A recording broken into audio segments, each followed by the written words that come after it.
नमस्कार मित्रांनो, आनंदी या मालिकेच्या येणाऱ्या काही भागामध्ये मित्रांनो एक आता जबरदस्त असा ट्विस्ट आपल्यासमोर बघायला मिळणार आहे. आणि त्या ट्विस्टमध्ये मात्र मित्रांनो आता विद्याधर आणि याने जो काही सापळा रचलेला आहे, कारण विद्याधरचा तेथे जो काही अपमान झालेला आहे, विद्याधरने पैसे देऊन आता जे मीडियावाल्यांना खरेदी केलेलं असतं युगंधरचं आणि आनंदीचं सत्य बाहेर येण्यासाठी, युगंधरला सगळ्यांच्या समोर तोंडावर पाडण्यासाठी आता आणि युगंधरची इज्जत घालवण्यासाठी विद्याधरने जे काही पैसे देऊ केले होते त्याचा काही उपयोग झालेला नसतो. म्हणून मात्र आता त्याचा इतका जळफाट होतो आणि तो मात्र आता हा मारण्याचा प्लॅन मात्र आता करत असतो. आणि हा जो काही त्याचा प्लॅन आहे तो आनंदी आणि युगंधर यांना मारण्याच्या बाबतीत आता पुढचा प्लॅन करतो. त्याने आता गाडीचं जे काही ब्रेक आहे तर ते फेल करण्याचं ठरवलेलं असतं. परंतु आनंदीच्या हुशारीने आणि देवकृपेने आता दोघंही आता वाचलेले असतात. कारण आता नक्की पुढे काय होतं हे सविस्तर आपण बघूयात. तेव्हा मित्रांनो हे बघा, युगंधर आता खूप खुश असतो, कारण सगळ्यांच्या समोर आता आनंदीने असं काहीतरी करून दाखवलेलं असतं की जेणेकरून सगळं काही सॉल्व्ह होईल. कारण आता इंग्लिशमध्ये फडफड उत्तर देऊन सगळे मीडिया आता तिने आश्चर्यचकित केलेली असते. कारण आता इतकी मॉडर्न मुलगी इतकं फडफड इंग्लिश बोलू शकते आणि इतकं सगळं काही आता हे आपली परंपरा संस्कृती जपू शकते, म्हणून आनंदीचं सगळीकडे कौतुक होत असतं. आणि ते विद्याधरला मात्र काही देखवत नाही, कारण प्रत्येक ठिकाणी आता हा युगंधर त्या आनंदीची इज्जत वाचवतो आणि ही आनंदी मात्र हे युगंधरला. त्यामुळे आता ह्या दोघांपैकी कोणीही आता म्हणजे राहायलाच नको. त्या दोघांचंही मरण आता जवळ आलेलं आहे आणि ते मला आज मात्र करावं लागेल हे मात्र आता लगेच त्याने ठरवलेलं असतं. म्हणून तो लगेच आता घाईने गाडीच्या जवळ येतो. ड्रायव्हर गाडीच्या जवळ नसतो, म्हणून मात्र तो आता युगंधर आणि आनंदी या दोघं ज्या गाडीतून येणार आहे तर त्या गाडीचे ब्रेक फेल करतो. आणि त्या गाडीचे ब्रेक फेल केल्यानंतर आता त्याला इतका आनंद होतो, त्याला असं वाटतं की आता हे दोघंही ढगात गेले आणि लवकरात लवकर मात्र आता मी सगळं काही प्रॉपर्टी माझ्या नावावर करून घेईल आणि हे निंबाळकरांच्या संपत्तीचा मालक मी असेल. म्हणून मात्र आता हा याने ब्रेक फेल केलेला आहे. त्यानंतर आता कार्यक्रम झाल्यानंतर आनंदी आणि युगंधर यांना पुरस्कार भेटलेला आहे. दोघंही खूप छान खुश आहेत. त्यानंतर मात्र आता दोघंही एकमेकांच्या हाताला धरून आता अगदी बाहेर पडलेले असतात. सगळे जण त्यांचं कौतुक करत आहे. मंत्री साहेबसुद्धा आनंदी आणि युगंधर यांचं इतकं तोंड भरून कौतुक करत आहे, ते मात्र काही विद्याधरला देखवत नसतं. त्यानंतर मात्र आता ते गाडीच्या जवळ येतात आणि ह्या विद्याधरने त्यांना मारण्याचा प्लॅन केलेला असतो. आता मात्र तो गाडीच्या जवळ येऊन आता जे काही आनंदी ज्या गाडीत आलेली असते तर त्या गाडीमध्ये शिरके जातात आणि शिरके गेलेले आहेत. आणि इकडे मात्र आनंदी आणि युगंधर एका गाडीतून आता यायला निघतात.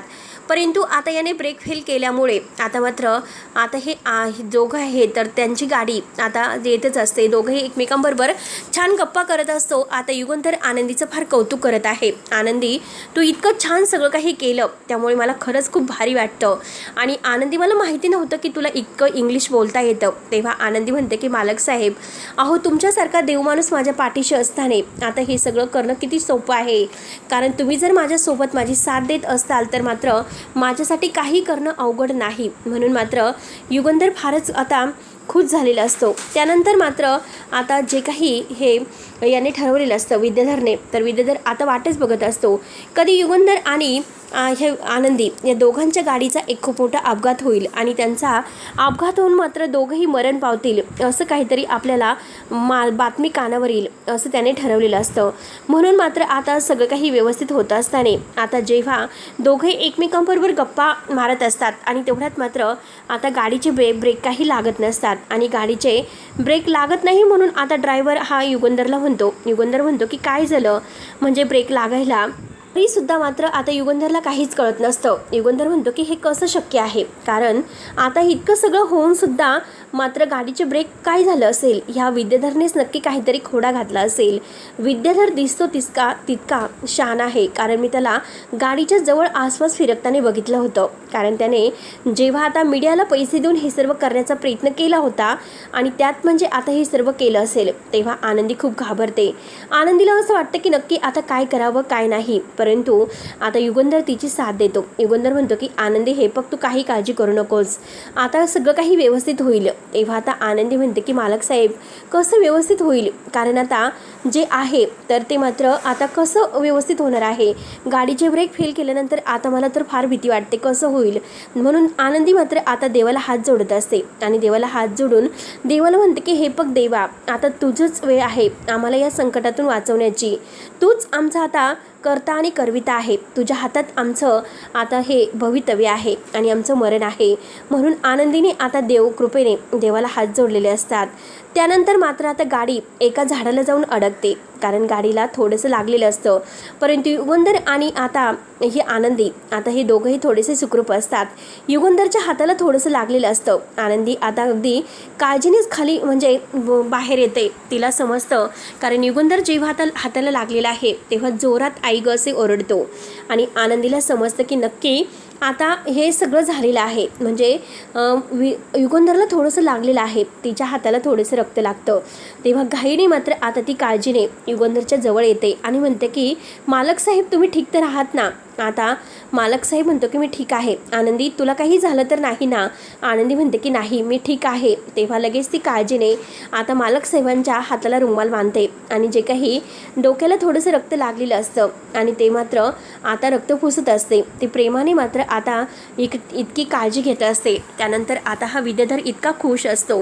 विद्याधरला असं वाटत असतं की आता लवकरच मात्र आता ही बातमी आपल्या कानावर येईल, कारण आता युगंधर आणि आनंदी दोघेही ढगात गेले असतील आणि कधीही आता खुशखबर घरी येईल. म्हणून आता कधी त्यांची दोघांची तिरडी येथे येईल आणि घराच्या बाहेर निघेल. आता काही ते जिवंत घरी येऊ शकत नाही.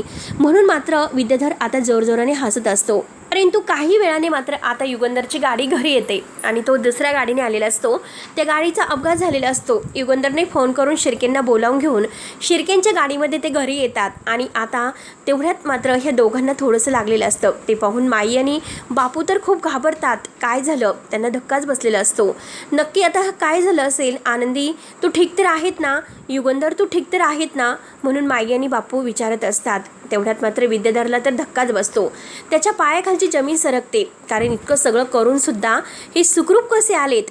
आणि आता मला माहिती नाही की यांच्यावर स्वामी कृपा आहे, कारण आता मात्र नक्की काय झालं असेल. ही आनंदी दिसते तितकी सोपी साधी नाही, कारण ही जेव्हापासून ह्या युगंधरच्या सोबत आहे तेव्हापासून हे युगंधरच्या आयुष्याला एक वेगळीच अगदी कलाटणी मिळालेली आहे. तेव्हा आता माई आणि बापूंना ते सुखरूप आले म्हणून खूप आनंद होत असतो. दोघंही आता इतकी म्हणजे खुश आहेत. माई लगेच आता देवाला हात जोडते आणि देवाला हात जोडून आता ते दोघांचं औक्षण करायला ताट घेऊन येते. तेव्हा दोघांचं औक्षण वगैरे प्रेमाने करते, त्यांच्यावर भाकरी तुकडा ओवाळून टाकते आणि त्या दोघांना आतमध्ये घेते आणि त्या दोघांची जोडी इतकी छान दिसत आहे. म्हणून माई आणि बापू आता खूपच कौतुक करत असतात.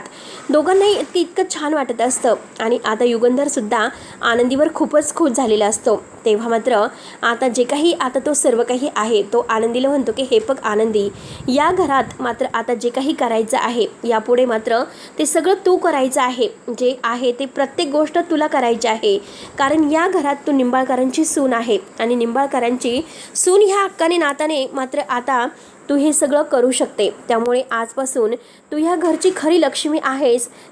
आजपासून या घरामध्ये काय करायचं नाही हे सगळं तू ठरवायचं आहे. त्यामुळे आज या घराच्या चाव्या आहे तर मी तुझ्या हातामध्ये देतो. तेव्हा आनंदी विचारते की युगंधर म्हणजे मालक साहेब तुम्ही हे काय करतात, या सगळ्यावर शिल्पाताईंचा अधिकार आहे, तुम्ही हे सगळं मला कसं देतात. तेव्हा युगंधर म्हणतो की शिल्पाताईचा अधिकार होता परंतु आता नाही, कारण मात्र आता हा सगळा अधिकार तुझा आहे. तू जे काही आता करायला हवं आहेस ना ते सगळं मात्र आता म्हणजे शिल्पाताईने तुझ्या विरोधात जे कटकारस्थान केलेलं आहे ते मला नाही आवडलं. शिल्पाताई इतक्या घाणेरड्या थराला जाऊ शकते मला वाटलं नव्हतं. शिल्पाताईने तिला जे काही हक्क दिलेले आहे त्या सगळ्या हक्काचा तिने मात्र आता गैरवापर केलेला आहे आणि ती कायम तू या घरात आल्यापासून ती तुला त्रास देते. त्यामुळे मात्र मी तिला नाही सहन करू शकत. आता मात्र तिने जोपर्यंत मात्र आता हे सगळं काही केलेलं आहे, तोपर्यंत मात्र ती तुला मानाने या घरची सून म्हणून स्वीकारत नाही, तिला तिच्या चुकीचा पश्चाताप होत नाही आणि ती मानाने तुझी माफी मागत नाही, तोपर्यंत मात्र आता तिला या घरात अगदी हक्क नाहीत. त्यामुळे हे बघ, मात्र आता काही लवकरात लवकर जे काही आहे ते मी तुला म्हणजे सांगतो. आता या घरात तुला तर सगळं काही माहितीच आहे, कारण या घरात आल्यापासून तू प्रत्येकाची काळजी घेते, प्रत्येकाला काय हवं काय नको हे सगळं काही पाहते. त्यामुळे आता यापुढे प्रत्येक घराचे हक्क हे तुझ्याकडे असतील. घरात कुणाला काय हवं काय नको. आणि विद्याधरला मात्र आता सोडायचं नाही. विद्याधरचं एकही हुकुमशाही चालून घ्यायची नाही, कारण तो सुद्धा खूप चुकलेला आहे. त्याने जे काही केलेलं आहे तर ते माफीच्या लायकीचं नाही. त्यामुळे इथून पुढे मात्र विद्याधरला आता वटणीवर आणायचं, त्याला प्रत्येक गोष्टीची शिक्षा द्यायची. किती काही झालं तरी आता या घरात त्याला हक्क नाही. म्हणून मात्र आता आनंदीला युगंधरने सगळे काही हक्क दिलेले असतात आणि एक खूप मोठा अपघात होण्यापासून आज मात्र आनंदीनेच वाचवलेलं असतं. युगंधर आणि आनंदी आता देवकृपेने घरी सुखरूप आलेले आहेत. परंतु विद्याधरचा आता इतका जळफाट होत असतो, त्याला काय करावं तेच काही कळत नसतं. म्हणून मात्र आता विद्याधर आता पुढचा प्लॅनिंग करण्याचं ठरवतो, पण त्याचे प्रत्येक प्लॅनिंग आनंदी मात्र असेच हाणून पाडत असते. शेवटी आता मित्रांनो, आता हा विद्याधर नक्की कोणता नवीन खेळ खेळतो आणि युगंधर त्याला भयानक कोणती शिक्षा देणार आहे हे आपण आता पुढच्या व्हिडिओमध्ये सविस्तर बघणार आहोत. त्यासाठी मित्रांनो, आता पुढे नक्की काय होतं तोपर्यंत आपल्या चॅनलवर जर नवीन असाल तर चॅनलला सबस्क्राईब करण्यासाठी मात्र विसरू नका, जेणेकरून तुम्हाला मात्र आता हे जे काही व्हिडिओ आहे आणि असेच नवनवीन आता डेली अपडेट्स पाहायला मिळतील. तोपर्यंत धन्यवाद.